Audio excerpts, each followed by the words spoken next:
Mis amados hermanos y hermanas, buenos días.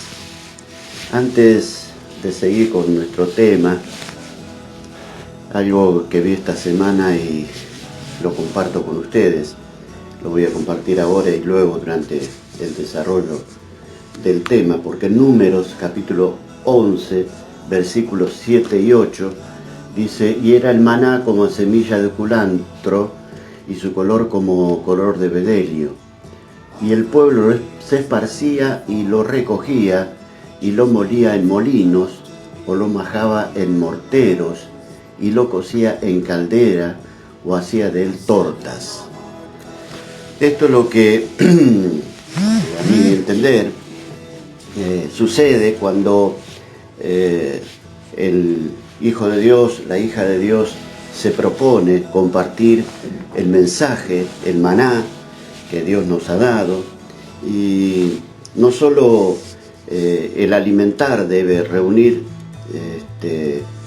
esta intención, ya que claro que necesitamos esto, como cada día necesitaba el pueblo el maná, pero no solo el maná en sí, sino cada ministro, cada ministra se arremangará y lo aplicará, lo cocerá, como dice la escritura que hacía el pueblo con el maná, lo cocía en caldera, hacía tortas, hacía que el alimento sea atractivo, sea apetecible para todos aquellos que lo escuchan.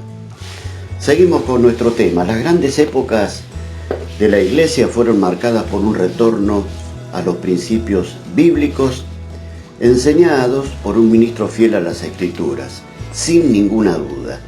Por el contrario, hemos visto y veremos en la historia que los períodos de decadencia espiritual han sido siempre aquellos en los que la predicación fue decadente.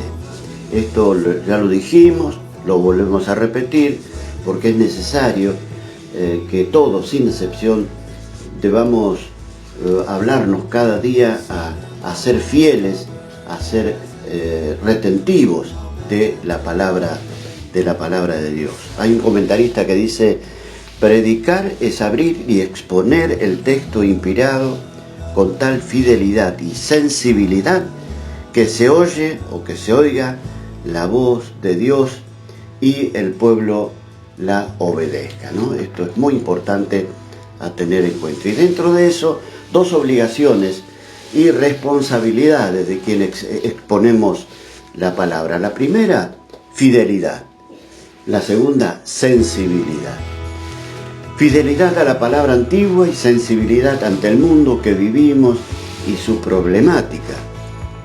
Esto es enseñanza fiel del texto y su aplicación a la vida real de los individuos, porque de nada vale decirle a un amigo, a una amiga, lo que dice la palabra de Dios si esa palabra no es aplicada a la realidad del individuo, a la realidad que está viviendo el individuo. Finalmente hallamos dos expectativas. Primero, esperar que se oiga la voz de Dios. Dios ha hablado y también habla hoy. ¿Qué esperamos que la congregación anhele cuando abrimos la Biblia? Aquellos expositores ante la congregación están ante la expectativa a ver qué dice Dios, esta congregación que va a escuchar la palabra. Bueno, esto depende mucho del predicador, su preparación espiritual, su dependencia del Señor, el contenido del mensaje y la convicción con que lo transmite. La segunda expectativa es que el pueblo de Dios obedezca al mensaje. Este es el resultado final de la exposición bíblica.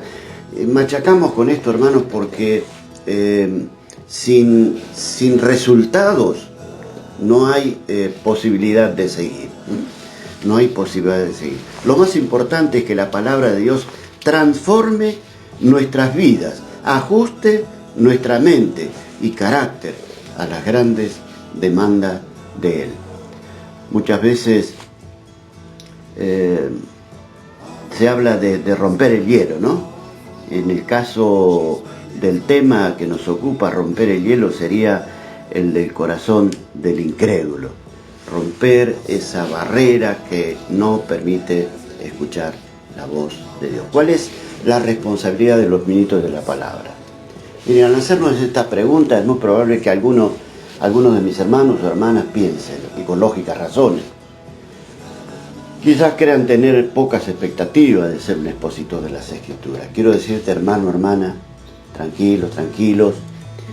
Si el Señor te manda a hacerlo, es porque tiene previsto trabajar con vos para que lo logre. Porque hay muchos que quieren, pero se sienten ineptos, y esto no es correcto, porque Dios, si te manda, te capacita. No puedo olvidar un incidente que tuve hace muchos años ya. Recuerdo que estaba internado en la clínica Colón, cuando mi hermano Sebastián me fue a visitar. Me dijo, estando los dos solos, estas palabras: hermano, si Dios te está probando, es porque quiere hacer grandes cosas en vos y con vos. Estarás pensando, obvio, ¿dónde están esas grandes cosas? Puedo decirte que si no las ha hecho el Señor, y es por mi inconstancia y por mi dureza de corazón. Pero el tema es, si Dios te va a usar para su gloria, primero te ha de limpiar. Juan 15:2 dice, todo pámpano que en mí no lleva fruto, lo quitará, y todo aquel que lleva fruto lo limpiará para que lleve más fruto. Seguramente la limpieza no se hace sin dolor. Si Él puso sus ojos en vos, es bueno para vos, te lo puedo asegurar, y también para nosotros. Volviendo a la pregunta, ¿cuál es la responsabilidad del ministro? En primer lugar, se requiere un profundo conocimiento de las Escrituras. ¿Y esto qué implica? Implica una sincera, constante y persistente dedicación al estudio de ellas. Don Walter Bevan decía, luego de escuchar algunas veces a ciertos predicadores, nos damos cuenta de que cambian el plato, pero lo que sirven es siempre más o menos lo mismo. Aunque lo revuelven un poco para que parezca distinto, resulta patente la falta de aplicación al estudio de la palabra de Dios. Bien, hermanos, se necesitan mensajes contundentes, ¿no? Se necesitan, para llegar al corazón de las personas, mensajes expositivos, ricos en contenido, aunque no debemos transformar cada mensaje en un estudio exegético, donde muchas veces la audiencia queda, como se dice, en ayunas, ¿no? ¿Por qué? Por mucha terminología, abundancia de conceptos, un montón de cosas que no hacen a la sencillez y profundidad que la Escritura merece, o la Escritura merece ser propuesta o puesta, ¿sí? Lamentablemente hemos llegado al copiar y pegar, como se dice hoy, ¿no? Muchos estudios bíblicos han sido sacados de internet, que no es del todo malo, ¿no? Lo es si primero no lo examiné, porque, hermanos, hay mucha basura allí en internet, ¿no?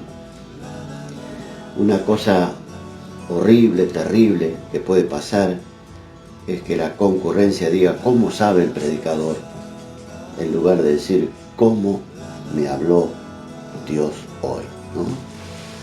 Hermanos queridos, el Señor de la mies nos conceda toda su gracia para andar y entender en el andar lo que Él quiere decirnos, y nos dé la fuerza para hacerlo, nos dé la capacidad para hacerlo, porque se necesita más que nunca en estos últimos tiempos apropiarnos de la verdad y no venderla, apropiarnos de la verdad y compartirla.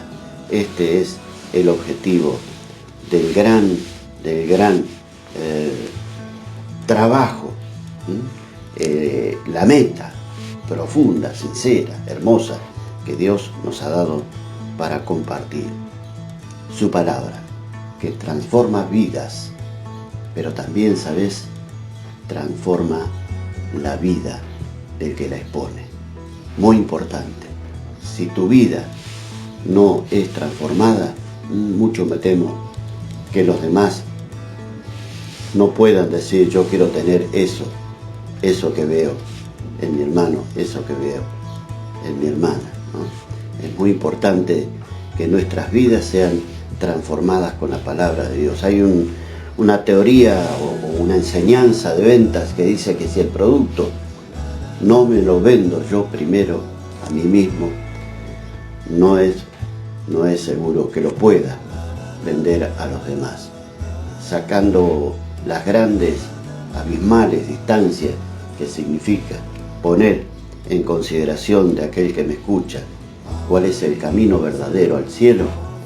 Es cierto, si yo no lo vivo, si yo no estoy caminando en ese camino, mucho me temo que no se lo puedo enseñar a los demás. Que Dios te bendiga, tengas una semana próspera